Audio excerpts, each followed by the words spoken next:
Mi padre me echó en Nochebuena por rechazar un matrimonio arreglado. Tras humillarme, mi familia me suplicó volver 47 días después porque me necesitaban. Mi respuesta fue clara: no tengo familia.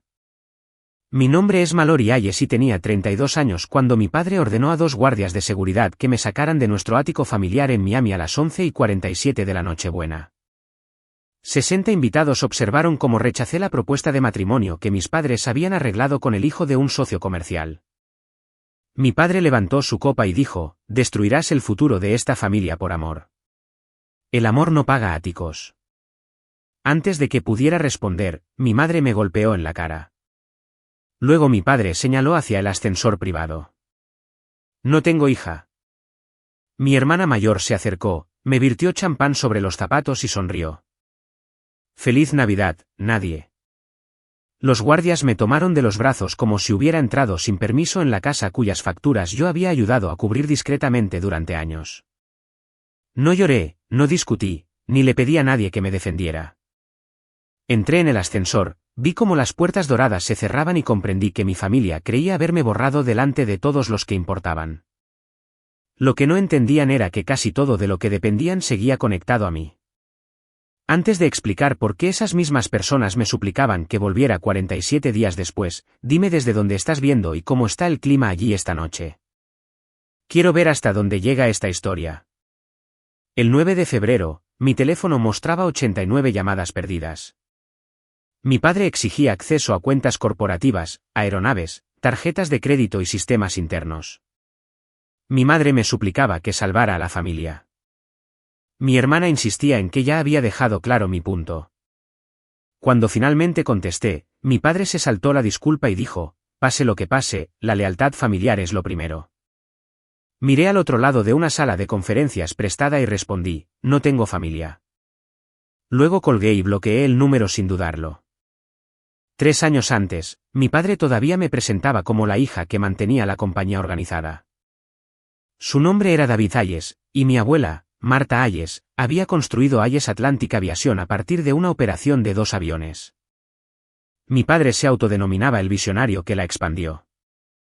Yo era la persona que impedía que su visión se derrumbara por inspecciones perdidas, clientes enojados y proveedores impagos. Mi título oficial era directora de operaciones de vuelo y cumplimiento corporativo. Coordinaba tripulaciones, aprobaba programas de mantenimiento, negociaba contratos de arrendamiento de hangares, renovaba seguros, gestionaba contratos de clientes, supervisaba acuerdos de combustible y diseñaba planes de evacuación por huracanes para 28 aeronaves. Si un cliente necesitaba un jet en Nassau en 2 horas, encontraba una tripulación legal y una ruta segura. Si una tormenta tropical se acercaba al sur de Florida, reubicaba los aviones antes de que mi padre terminara de discutir cómo la crisis podría afectar nuestra marca. La mayoría de los empleados me llamaban antes de llamarlo a él porque yo respondía con soluciones en lugar de discursos. Mi madre, Caroline Hayes, presidía la Fundación Hayes Geraisens, que recibía generosos fondos de la compañía. Le gustaba decir a los donantes que ambas hijas continuaban el legado familiar. Mi hermana mayor, Ashley Hayes, era directora de marca. Ashley aprobaba fotografías, organizaba cenas benéficas y aparecía junto a aviones que no podía identificar. También usaba jets de la compañía para fines de semana en Aspen, Manhattan y las Bahamas. Cuando una campaña tenía éxito, aceptaba los aplausos. Cuando fallaba, culpaba las restricciones de mi departamento. Mis padres la consideraban la hija de oro porque lucía impecable en cada habitación donde las apariencias importaban. Yo había estado saliendo con Noah Reed durante 2 años. Noah coordinaba la logística de emergencias para el condado de Miami-Dade. Ganaba un salario, vivía dentro de sus posibilidades y no le impresionaban los jets privados ni las invitaciones de la sociedad. A mi padre no le gustaba porque Noah no ofrecía ninguna fusión, ningún apellido influyente, y ningún camino hacia un balance más grande. David una vez me dijo que el amor solo era aceptable cuando mejoraba la posición de una familia. Le dije que yo era una persona, no un objetivo de adquisición. Él respondió preguntando si Noah podía proporcionarme la vida a la que estaba acostumbrada. Le recordé que yo era quien ayudaba a proporcionar esa vida a todos los demás. La presión cambió cuando Robert Lawson propuso vender Lawson Aero Maintenance a nuestra compañía. Robert era dueño de instalaciones de reparación en Florida y Georgia. Su hijo, Daniel Lawson, se desempeñaba como vicepresidente y tenía los modales pulcros que mis padres asociaban con la idoneidad. Las cenas de negocios rápidamente se convirtieron en cenas familiares. Mi madre hablaba de lugares para bodas sin preguntarme si quería una boda. Ashley bromeaba diciendo que nuestras fotos de compromiso dominarían las páginas de Sociedad de Miami. Mi padre hablaba más directamente. Un matrimonio entre Daniel y yo, dijo, tranquilizaría a los prestamistas de que ambas empresas estaban permanentemente alineadas. Daniel me encontró a solas después de una cena y admitió que no quería parte del arreglo. Él no me amaba y yo no lo amaba a él. Robert lo había amenazado con sacarlo de la compañía si se negaba. Le dije a Daniel que la incomodidad privada no nos protegería a ninguno de los dos si cooperaba públicamente. Dijo que entendía, aunque el miedo aún controlaba la mayoría de sus decisiones. Por esa época, mi abuela, Marta Ayes, falleció. Durante la revisión del patrimonio, la abogada corporativa Diana Brooks explicó que Marta me había dejado el 39% de Ayes Atlantic Aviation.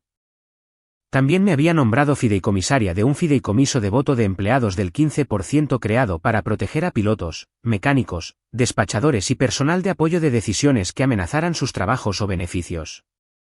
Diana me mostró la disposición de control 2 veces. Cuando los intereses de los empleados o la estabilidad de la empresa estaban en riesgo, yo dirigía esos votos de forma independiente.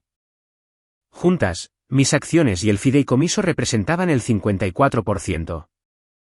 No le dije a nadie de mi familia. En cambio, comencé a preservar contratos, actas de la junta, mensajes de prestamistas y cada borrador relacionado con la pérdida y adquisición. Varios documentos hacían referencia a obligaciones que nunca habían llegado a la revisión operativa. Otros asumían aprobaciones que la junta no había concedido. El matrimonio propuesto comenzó a parecer menos una ambición social y más un dispositivo destinado a vincular mi voto a la familia de Daniel. Para diciembre, la presión se volvió implacable. Mi madre trataba la propuesta como un evento social. Ashley sugirió que me casara con Daniel públicamente y siguiera viendo a Noah en privado, como si la deshonestidad fuera un consejo práctico. Rechacé cada versión del plan. La tarde de Nochebuena, mi padre colocó una caja de anillo de terciopelo en su escritorio y me la empujó. Daniel te propondrá matrimonio a medianoche, dijo. Dirás que sí. Le dije que había confundido mi vida con una estrategia de financiación. Se reclinó, seguro de que la resistencia desaparecería una vez que llegaran los invitados. Luego reveló que ya se había invitado a un fotógrafo y varios reporteros para presenciar el anuncio. A las 5 de esa tarde, el anuncio de compromiso ya había sido impreso. Encontré una copia en la mesa de la consola fuera del estudio de mi padre. Describía la unión como una decisión mutua entre dos familias unidas por el amor, los valores compartidos y el compromiso con el futuro de la aviación privada. Una cita atribuida a mí afirmaba que casarme con Daniel honraría el legado de mi abuela. Nunca había dicho nada de eso. Daniel llegó antes que los invitados y pidió hablar en privado. Robert había preparado documentos de fusión para su firma inmediatamente después de la propuesta y un borrador se refería a la alineación postmarital de los intereses familiares controladores. Le pregunté a Daniel si tenía la intención de continuar con la actuación. Admitió que Robert lo había amenazado con su puesto, herencia y acceso a la empresa. Luego miró la caja del anillo en su mano y dijo, no propondré matrimonio esta noche. Le dije que negarse en privado no lograría nada si nuestros padres anunciaban el compromiso de todos modos. Tendría que hablar donde todos pudieran escucharlo. Daniel dudó, luego estuvo de acuerdo. Noah no había sido invitado. Mi madre afirmó que la recepción estaba limitada a familiares, inversores y asociados cercanos, aunque 60 invitados llenaron el ático. Me ordenó que reemplazara mi vestido verde oscuro por uno plateado porque el plateado se fotografiaría mejor junto al smoking de Daniel. Me quedé con el vestido verde. Ashley se movía entre los invitados, diciéndoles que la noche incluiría un anuncio familiar histórico. Había seleccionado un hashtag y arreglado un telón de fondo con los logotipos de ambas compañías. A las 11:30, mi padre comenzó el brindis de medianoche temprano. Se paró debajo del árbol de Navidad y habló sobre el legado, la continuidad, el sacrificio y el deber de los hijos de proteger lo que las generaciones anteriores habían creado. Robert estaba a su lado con la expresión satisfecha de un hombre esperando que se cerrara una transacción. Mi padre levantó su copa y anunció que Hayes Atlantic Aviation y Lawson Aero Maintenance pronto se unirían no solo en los negocios, sino en la familia.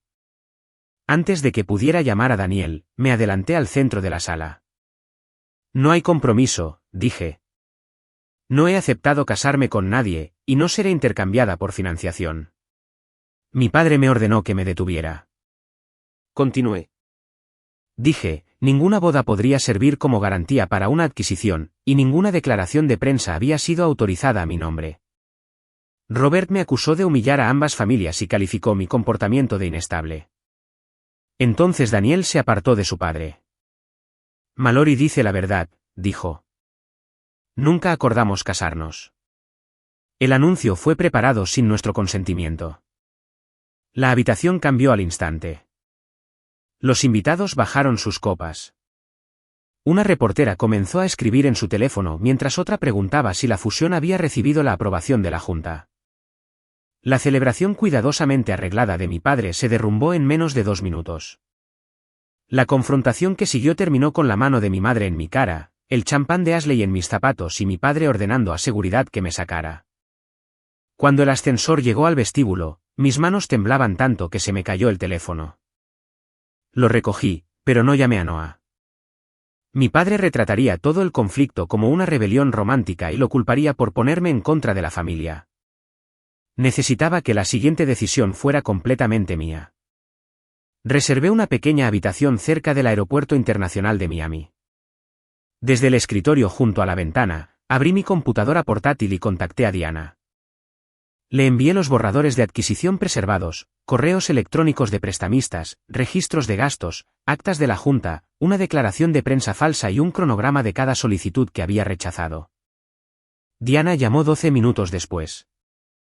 Confirmó que el fideicomiso de empleados podía actuar de forma independiente siempre que los trabajos, beneficios o la solvencia de la compañía enfrentaran una amenaza creíble. Combinado con mis acciones, podía convocar una reunión de emergencia de la Junta como votante controladora. A las 2:17 de la mañana de Navidad, presenté una moción solicitando la suspensión temporal del acceso de mi padre, mi madre y mi hermana a la compañía en espera de una auditoría independiente. La nómina de los empleados continuaría. El mantenimiento de aeronaves, el seguro, los contratos de combustible, los depósitos de clientes, los horarios de la tripulación y los vuelos activos permanecerían intactos. Ningún trabajador perdería ingresos porque mi familia había intentado comprar mi obediencia. También solicité la preservación de todos los registros de pérdidas y una retención de transferencias no esenciales. Antes de enviar la moción, miré el nombre de mi padre en la lista de autorización. Quitarlo se sintió menos como venganza que como cerrar una puerta que él había asumido que siempre permanecería abierta. A las 8 de la mañana siguiente, la Junta aceptó mi moción de emergencia para una revisión inmediata. A las 8 de la mañana siguiente, Diana Brooks se unió a la llamada de la Junta con el acuerdo de fideicomiso original de Martha Hayes abierto frente a ella. Mi padre apareció vestido con la camisa de ayer y parecía más insultado que exhausto. Asistieron 3 directores independientes, el director financiero y el representante del fideicomiso de empleados. Diana explicó la estructura de propiedad sin levantar la voz. Yo poseía el 39% directamente. Como fideicomisaria, controlaba el 15% del fideicomiso de empleados siempre que la estabilidad de la empresa, los empleos, los beneficios protegidos o los intereses de los empleados se vieran materialmente amenazados. Mi padre interrumpió antes de que ella terminara. Insistió en que el fideicomiso siempre había tenido la intención de apoyar su liderazgo. Diana leyó la disposición en voz alta. El fiduciario debía actuar de forma independiente y podía oponerse a cualquier oficial, director o accionista cuya conducta creara un riesgo previsible para los empleados. El 39 más 15 me dio el 54% del poder de voto. Mi padre calificó la reunión de represalia. Dijo, estaba emocional después de una vergonzosa disputa romántica y demasiado inexperta para comprender las consecuencias de congelar el acceso ejecutivo. Compartí las marcas de tiempo de los archivos que había preservado y la solicitud de auditoría preliminar que había redactado 6 días antes de Navidad. Los documentos demostraron que había comenzado a investigar la adquisición antes de la recepción. Luego presenté cargos de tarjetas corporativas por viajes personales de Ashley, mantenimiento del ático registrado como hospitalidad ejecutiva, eventos de la fundación no relacionados con la aviación y uso de aeronaves privadas que nunca habían recibido aprobación formal. No pedí la remoción permanente. Solicité una auditoría independiente limitada, suspensión temporal de la autoridad para firmar y protección de los fondos operativos hasta que la Junta comprendiera la exposición total. No le estaba pidiendo a la compañía que castigara a mi familia por rechazarme. Le estaba pidiendo que verificara si habían tratado la propiedad corporativa como una extensión de sus vidas personales. La primera votación suspendió la autoridad para firmar de mi padre y Ashley. La segunda congeló la tarjeta de la fundación de mi madre porque el dinero de la compañía pasaba por la fundación. La tercera prohibió el uso personal de aeronaves hasta que concluyera la auditoría. Su acceso a los portales bancarios ejecutivos, la programación de la flota, las cuentas de combustible y las aprobaciones de proveedores se desactivó antes de que terminara la llamada. Mi padre miró a la cámara mientras se aprobaba cada moción. Por primera vez, alguien lo había obligado a escuchar que ser mi padre no lo convertía en el dueño de mi juicio. Luego me puse a trabajar. Aprobé el programa de vuelos charter de la mañana. Confirmé los límites de servicio de la tripulación, liberé los pagos de mantenimiento y llamé personalmente a 2 propietarios de aeronaves preocupados. Les dije que los controles de gestión estaban bajo revisión, pero que cada cheque de pago y cada obligación de seguridad permanecían protegidos. Al mediodía, cada vuelo programado había partido o había sido reprogramado de forma segura. Noah llegó al hotel esa tarde con café y un suéter limpio. No me dijo que perdonara a mi familia y no me animó a destruirlos. Se sentó frente a mí y preguntó, ¿estás protegiendo a la compañía o estás tratando de hacerles daño? Ambos, admití. La respuesta me avergonzó porque era verdad. Entonces decide cuál controla tu próximo movimiento. Prometí que los empleados nunca se convertirían en daños colaterales, incluso si mi familia había intentado convertirme a mí en garantía en su trato. Los mensajes comenzaron antes del atardecer. Mi padre amenazó con despedirme por insubordinación. Mi madre calificó la bofetada como un error emocional, pero no se disculpó. Describió la presión que había enfrentado como si la presión hubiera movido su mano. Ashley dijo que el champán había sido una broma y me acusó de destruir la Navidad por sentimientos heridos. Ninguno de ellos preguntó si estaba a salvo o dónde dormía. Robert Lawson exigió que Daniel negara lo sucedido. Daniel se negó y me envió copias de correos electrónicos intercambiados entre Robert y mi padre. Varios conectaban el compromiso propuesto con la confianza del prestamista. Un prestamista preguntó si el evento de alineación familiar ocurriría antes de la aprobación final del crédito. Otro borrador asumía que yo apoyaría futuras garantías después del matrimonio. Mi padre presentó una acción de accionista buscando la restauración inmediata de su autoridad. Sus abogados solicitaron una orden judicial de emergencia y me describieron como una hija descontenta que abusaba de una disposición técnica. Diana respondió con el acuerdo de fideicomiso, la orden de auditoría, los registros de nómina, los informes de continuidad y la prueba de que todas las operaciones de los clientes permanecían estables. 2 días después, la Junta revisó los primeros hallazgos y votó para continuar la suspensión de mi padre hasta que se completara la auditoría independiente. Para el 10 de enero, la auditoría había ido más allá de los cargos de restaurantes y vuelos privados.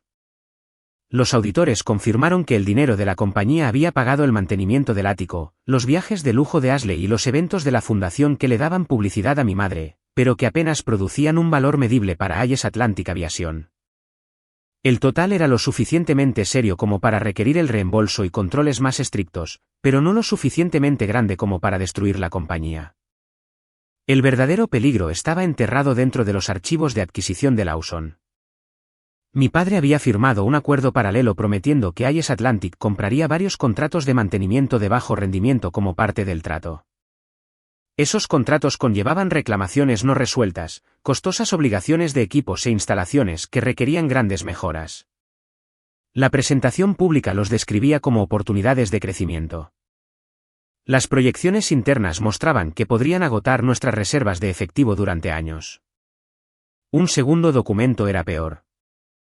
Anticipaba que, después de casarse con Daniel, firmaría una garantía personal respaldando una facilidad de puente conectada a la adquisición. Mis acciones, influencia sobre el fideicomiso y futuras distribuciones tranquilizarían al prestamista. Nunca había aprobado la garantía. Nunca había visto el borrador final. La boda no tenía la intención de celebrar una alianza. Fue diseñada para colocarme dentro de una estructura legal y emocional donde negarse más tarde podría ser retratado como traicionar a mi esposo, a mis padres y a la compañía al mismo tiempo. Daniel confirmó que Robert había discutido el arreglo con él. Reenvió cada correo electrónico relevante a Diana, sabiendo que la decisión podría poner fin a su carrera con su padre. Un mensaje de Robert se refería a mí como el activo estabilizador. Otro decía que mi firma sería más fácil de obtener después de que las familias estuvieran unidas públicamente. Leer esas palabras eliminó la última posibilidad de que hubiera entendido mal sus intenciones. Robert canceló la adquisición y emitió un comunicado culpando a la inestabilidad del liderazgo en Ayes Atlantic. No lo ataqué públicamente. A través de la Junta, emití un aviso fáctico confirmando que las operaciones eran normales y que la compañía no asumiría pasivos no aprobados. Los inversores exigieron garantías, así que los recibí con números en lugar de acusaciones familiares. Cada vuelo programado estaba operando. Los depósitos de los clientes permanecían protegidos. El seguro estaba al día. La nómina se había liquidado. Teníamos contratos saludables, una fuerte retención de clientes y ninguna razón para absorber instalaciones fallidas simplemente porque dos padres habían planeado una boda. La solicitud de emergencia de mi padre para restaurar su autoridad fue denegada porque la compañía funcionaba bajo controles temporales. Las consecuencias llegaron entonces al ático. Lo había prometido como garantía para un préstamo puente personal y esperaba que las distribuciones de la compañía cubrieran los pagos. Con las distribuciones en pausa durante la auditoría, el préstamo se volvió urgente. Mi madre finalmente entendió que la casa que usaba como prueba del éxito familiar podría tener que ser vendida. Su fundación entró en una revisión de gobernanza después de que los investigadores cuestionaran galas financiadas por la compañía, viajes y contratos de consultoría. Ashley perdió su salario, vehículo arrendado, cuenta de viajes y privilegios de aeronave. Me llamó pidiendo $70,000 para cubrir tarjetas de crédito, depósitos y compromisos para eventos que había planeado. Me negué. Le di la información de contacto de un asesor financiero y me ofrecía organizar una reunión con un administrador independiente. Me acusó de disfrutar del colapso de la familia. Noah me recordó que negarse a rescatar a alguien de las consecuencias de sus elecciones no era lo mismo que causar esas consecuencias. Repetí esa frase cada vez que la culpa intentaba disfrazarse de responsabilidad. Para fortalecer el negocio, autoricé la venta de una aeronave corporativa subutilizada que costaba más mantener de lo que generaba. Las ganancias aumentaron las reservas, protegieron la nómina y tranquilizaron a nuestras aseguradoras. Ningún empleado perdió un cheque de pago. Ningún cliente perdió un depósito. Luego, los auditores encontraron una garantía electrónica con mi firma. La marca de tiempo la situaba en una noche en la que yo había estado supervisando una reubicación por huracán en Orlando. Nunca la había firmado, aprobado o autorizado a nadie por escrito a firmar por mí. Lo que comenzó como una disputa de gobernanza se había convertido en evidencia de posible fraude, y Diana advirtió que la siguiente fase ya no se quedaría dentro de la sala de juntas. El 9 de febrero, 47 días después de Nochebuena, el contador de llamadas perdidas llegó a 89. Las llamadas ya no venían principalmente de abogados. Venían de mi padre, mi madre y Ashley. Mi padre me ofreció el título oficial de CEO si restauraba su acceso. Mi madre dijo que el ático estaba en riesgo y me pidió que recordara cumpleaños, mañanas festivas y fotografías familiares tomadas allí. Ashley dijo que las compañías de tarjetas de crédito amenazaban con demandas y afirmó que ya la había castigado lo suficiente. Ninguno de ellos comenzó con una disculpa directa. Mi padre se quejó de las cuentas congeladas antes de mencionarme. Mi madre se preocupó de que los amigos se enteraran de que el préstamo del ático estaba en problemas. Ashley envió fotografías de fiestas navideñas pasadas y escribió: ¿vas a borrar todo esto? Nadie preguntó qué se sentía al ser escoltada a la calle. Nadie reconoció el compromiso fabricado o la garantía con mi firma. Su urgencia solo creció cuando las consecuencias llegaron a sus propias puertas. Para la llamada 89, comprendí que no echaban de menos a su hija o hermana. Echaban de menos el acceso adjunto a mi nombre. Acepté una reunión en la oficina legal de Diana. Mi padre llegó con su abogado. Mi madre y Ashley vinieron sin abogados, quizás creyendo que una emoción lograría lo que los argumentos legales no habían logrado. Mi madre habló primero. Dijo que lamentaba cómo había resultado la Navidad, luego agregó que yo había provocado a todos al avergonzar a la familia públicamente. Ashley se disculpó por verter champán sobre mis zapatos e inmediatamente preguntó cuándo se le restaurarían su salario, vehículo y beneficios de viaje. Sus disculpas eran peticiones con un lenguaje educado. Mi padre esperó a que terminaran. Esta empresa no puede sobrevivir sin unidad familiar, dijo. Le pregunté si todavía creía que había destruido el futuro de la familia por amor. Evitó responder. En cambio, ofreció reconocimiento público, el título de CEO y autoridad operativa completa. Presentó esas cosas como regalos, aunque yo ya realizaba el trabajo y controlaba los votos que hacían que la autoridad fuera real. Diana colocó el acuerdo propuesto sobre la mesa. Mi padre renunciaría como presidente, vendería una parte definida de sus acciones a un valor tasado de forma independiente y reembolsaría los gastos personales documentados. Ashley renunciaría y firmaría un acuerdo de reembolso. Mi madre renunciaría al control de la fundación financiada por la compañía. Los tres renunciarían a las reclamaciones contra el fideicomiso de empleados. A cambio, la compañía buscaría una resolución civil estructurada mientras preservaba sus derechos con respecto a la firma falsa. Mi padre apartó los papeles. Una hija no le dicta los términos a su padre. Dijiste que no tenías hija, respondí. Su expresión cambió. Suavizó su voz y dijo, la sangre no se puede borrar con una noche terrible.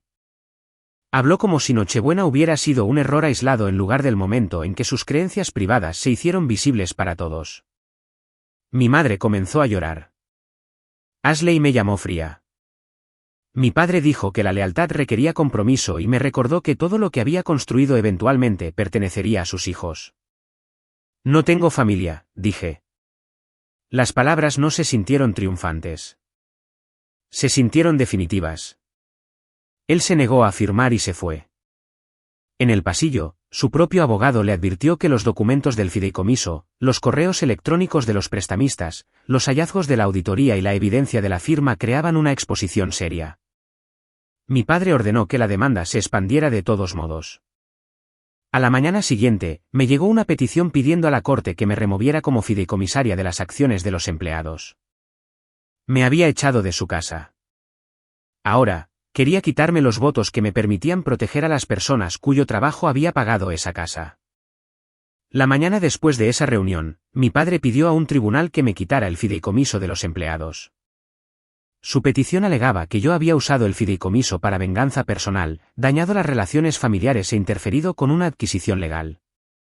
Nuestra respuesta no discutió mi enojo, la bofetada o la humillación en el ático. Contenía registros de nómina, pagos de mantenimiento, renovaciones de seguros, informes de retención de clientes, actas de la junta, hallazgos de la auditoría y pruebas de que las operaciones normales habían continuado bajo mi autoridad. Los empleados presentaron declaraciones explicando que yo había evitado despidos, protegido beneficios y mantenido las aeronaves operando de forma segura durante la disputa. Los pilotos describieron cómo los horarios se mantuvieron conformes. Los mecánicos confirmaron que no se había retrasado ninguna inspección. Los despachadores documentaron que los depósitos de los clientes y los planes de emergencia estaban protegidos. El fideicomiso existía para esas personas, y su evidencia demostró que lo había usado exactamente como mi abuela pretendía. Daniel proporcionó testimonio jurado sobre la propuesta arreglada, el plan de adquisición oculto y la garantía personal que su padre esperaba que yo firmara. También autenticó los correos electrónicos que conectaban el anuncio de la boda con la aprobación del prestamista. El tribunal se negó a darle a mi padre el control inmediato del fideicomiso.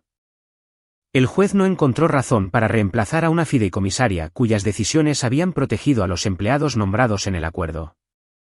Enfrentando un caso fiduciario más largo y una posible responsabilidad personal relacionada con la firma falsa, mi padre regresó a las negociaciones de liquidación. Esta vez firmó. Renunció como presidente, vendió una parte de sus acciones a un valor tasado de forma independiente y acordó reembolsar los gastos de la compañía documentados. No lo obligué a la pobreza. Recibió un pago justo reducido por pasivos, obligaciones de reembolso y costos legales. Fue suficiente para una vida cómoda, pero no para preservar el estilo de vida que había mantenido a través del acceso irrestricto al dinero de la compañía. Mis padres aceptaron una oferta fuera del mercado por el ático para poder satisfacer el préstamo puente antes de que avanzaran los procedimientos de ejecución hipotecaria. Mi madre perdió su puesto de liderazgo en la fundación después de su revisión de gobernanza. Ashley renunció a Ayes Atlantic Aviation. Sin su salario, vehículo, cuenta de viajes y beneficios de la compañía, se declaró en bancarrota personal. Meses después, aceptó un puesto de coordinadora de eventos en Tampa. Por primera vez, trabajó en algún lugar. Los aplausos no llegaron antes del trabajo. Robert perdió la adquisición y varios contratos de mantenimiento que dependían de ella. Daniel dejó la compañía de su padre. Permanecimos respetuosos, pero nunca hubo un romance entre nosotros. Él había ayudado a exponer la verdad, y eso fue suficiente. Noah permaneció a mi lado, pero no convertí el matrimonio en el premio. Al final de mi historia, mi victoria no fue ser elegida por un hombre mejor. Fue elegir mi propia vida sin pedir permiso. La Junta aprobó un nuevo nombre para la compañía, Atlantic Flight Management. Eliminé Ayes porque ninguna familia debería confundir su apellido con la propiedad permanente del trabajo de otras personas. El fideicomiso de empleados del 15% permaneció intacto. Introdujimos políticas de gastos transparentes, reglas de aprobación independientes y un programa de participación en las ganancias vinculado a la seguridad, la retención de clientes y el rendimiento de la compañía. Les envié a mi padre, mi madre y mi hermana un aviso formal que requería que toda comunicación futura pasara por un abogado. Mi madre envió una carta personal. La devolví sin abrir. Mi padre dejó un mensaje de voz diciendo que esperaba que eventualmente entendiera por qué había actuado como lo hizo. Lo borré. Comprender sus motivos nunca haría que sus elecciones fueran aceptables. En el relanzamiento de la compañía, me paré frente a pilotos, mecánicos, despachadores, equipos de servicio al cliente y administradores en lugar de invitados de la sociedad de Miami. Les dije que el liderazgo no significaba poseer las decisiones de otra persona. Significaba aceptar la responsabilidad por las consecuencias de las propias. Nunca mencioné a mi familia por su nombre. Después del evento, cambié mi número de teléfono. Mi padre dijo que no tenía hija, así que dejé de intentar demostrar que estaba equivocado. Eliminé su nombre de la compañía, cambié mi número y construí una vida que él ya no podía controlar. Perdieron el ático porque trataron a las personas como activos.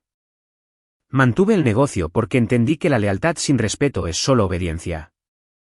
Nunca volví a hablar con ellos.